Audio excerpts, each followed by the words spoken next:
Senate Impeachment Court can dismiss the case. Ito na yung, kanina you were starting to talk about it. Yes. Can dismiss the case. Ano ba ang ibig sabihin noon? Okay.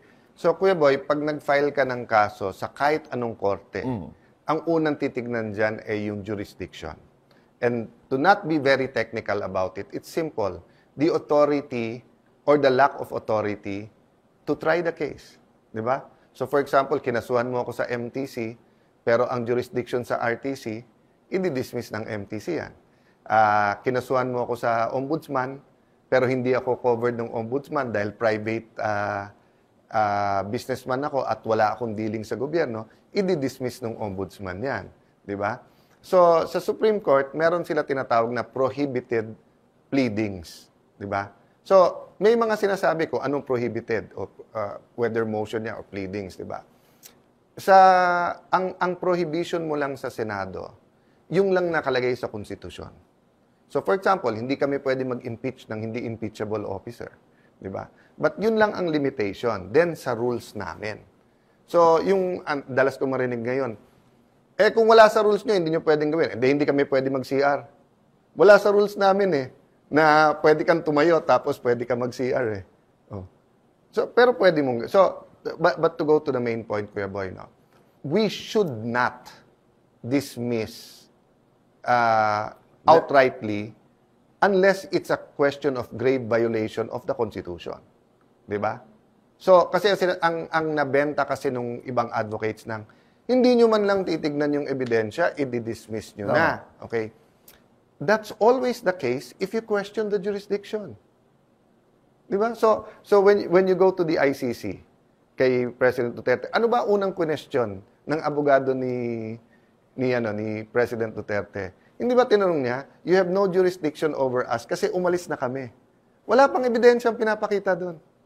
Wala pa. Okay. Pero nagsabi yung korte, sandali lang, may jurisdiction. So the court should not acquit or convict you without looking at the evidence. Klaro yun, Kuya Boy. Paano ka naman magsasabing guilty or not guilty kung hindi mo pa tinitingnan yung ebidensya? Pero yung jurisdiction, yung i-dismiss mo kasi tingin mo may problema. But either way kasi, Kuya Boy, tingin ko dito kung hindi namin i-dismiss, questionin yan sa Supreme Court, tuloy-tuloy lang kami.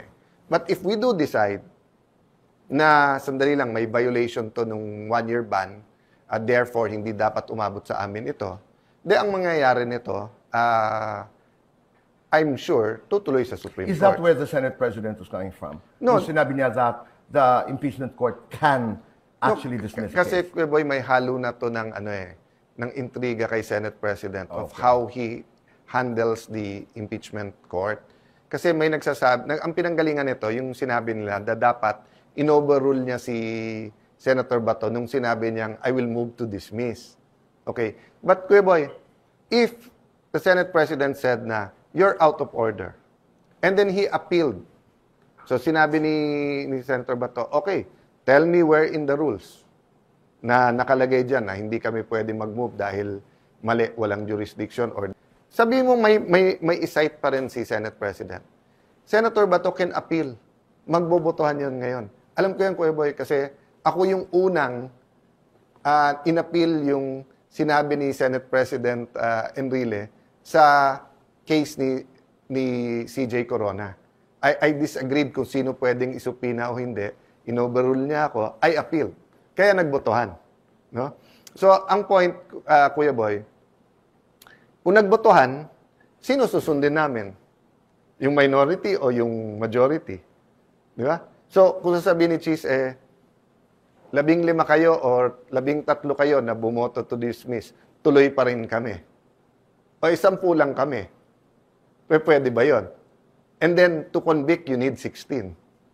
So, there are real considerations in all of this. The Senate President has never said, let's dismiss it. No. I wanna understand that. Kung halimbawa, nung nag-motion si Senator Bato na i-dismiss, pwede pala yun na halimbawa, 12 bumoto na, i-dismiss natin, pwede pa rin yung natitirang mga senador? Hindi pwede. Hindi na pwede. I mean, dismiss na yun. That's what I'm saying, Kuya Boy, na throughout history, sometimes tama yung minority.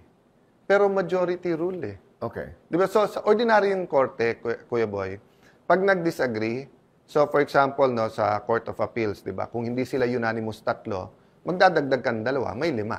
Sa ordinaryong korte, kapag ka yung judge sinabi, inhibit mo yan, papalitan yon. O, sa atin ngayon, sinabi, si ganitong 2 senador, pumunta dun sa activity, nandun si VP Sara, inhibit. Assuming, Kuya Boy, nag-inhibit sila. Yung boto na yun is for Sara. Kasi pag every time mag-inhibit ka, ang natanggal mo lang sa kanila, makapagsalita sila sa korte at makaboto sa motion. Pero, counted na yun as an acquittal. Kasi you need 16 to convict eh. So, every single one na mawala, para ka na rin bumoto to acquit. O, so, paano kung bumawi naman ngayon yung mga senador na sumama kay VP Sara sa isang activity? O, sandali lang. Prosecutor, dun kay Senator Risa nag-oath eh. O, hindi ba bias din yan? Dapat mag-inhibit din yan. Mauubos kami sa korte. Di ba? So, that's what... I get that. Balikan ko lamang yung sinabi ni SP Cheese Escudero na we can dismiss. Ang kinakapitan kasi ng kanyang mga kritiko ay hindi lang sinasabi ng konstitusyon. Ang sinasabi ng konstitusyon, ang trabaho ng Senado as an impeachment court is to try and decide. Yes. But not to dismiss. Always part of the trial is to determine kung may jurisdiction. Okay. So yung jurisdiction na sinasabi natin dito, Alan, ay yung 1 year. Yung 1 year. ban. So kung ang sasabihin, i-dismiss kasi wala namang ebidensya, we can do it but we shouldn't, ma-overturn kami ng Supreme Court. Okay. So kung ang ginawa ni Senator Bato or any senator, no, I think most of us here believe na pampolitika lang to. I don't even need to see the evidence. We should dismiss. Then, halimbawa, majority dismissed. Then you can go up to the Supreme Court. Hindi mo man lang trinay eh. Di ba? Okay. But for example, Kuya Boy, you said na the person you brought the impeachment case against is not an impeachable officer. So we dismissed it based on jurisdiction. Wala kaming jurisdiction, hindi impeachable officer yan. No? I'm not talking about now the Duterte. If you disagree with me, you go to the Supreme Court. But we can dismiss. So that's why I'm saying na masyadong maselan. So maselan tong issue about yung one year. Kasi Kuya Boy, nangyari na in the past yan. Both sides nangyari na halimbawa yung unang final na mas malakas, meron magfa-file ng kasunod-sunod. Meron din naman makikipag-unahan. Ifa-file niya na yung mahinang kaso dahil sasabihin niya, pagka yan yung una, hindi ka na pwede mag-file. So, nagkaroon ng mga changes yan sa rules sa House. So, ang naging ng Supreme Court, titignan mo yung many circumstances including not only time. So, pag 4 yung nag-file, let's say 4 days, titignan mo dyan yung pagka pinadala sa Justice Committee and what Congress does with it. But in this case kasi, yung information na dumating sa amin, yung unang 3 dumating na impeachment case, hindi pinagalaw. Hindi pinadala sa Speaker's Office, hindi pinadala sa committee. Hindi pinagalaw ng Kongreso. Ng Kongreso. Okay. So that's why ang sabi ko, i-return kasi I don't want to make my vote based on yung nabasa ko lang sa dyaryo na hindi gumalaw. I want them to certify. I want them to certify what did you do with the first, what did you do with the second, what did you do third. I'm not asking them to certify na tama ginawa nila. Of course, sasabihin nila tama. I want them to certify anong ginawa nyo. Then, of course, I expect them to say it's constitutional. Kasi based on that, I will make my own judgment na sandali lang, pinaikutan nyo ba yung konstitusyon na pwede pala mag-file ng 3 pero wag mong pagalawin, hihintayin mo yung pang-4. Alan, hindi ba pwedeng magawa yun na inutusan mo? Kasi by the time nag-convene na ang Senado as an impeachment court, instead of remanding or returning, whatever the word is, hindi ba pwedeng, may term sila, advisory ba? Hindi ba pwedeng sabihin mo na lang sa Kongreso? Boy, lahat naman pwede. And I agree with those saying na pwedeng ganito, pwedeng ganyan. O naipaliwanag yung 3, ano bang nangyari? Para makasigurado tayo. Yes, but ang question nga is, you have a senator and it looks like he has a lot of votes with him Who's saying i-dismiss natin. Okay.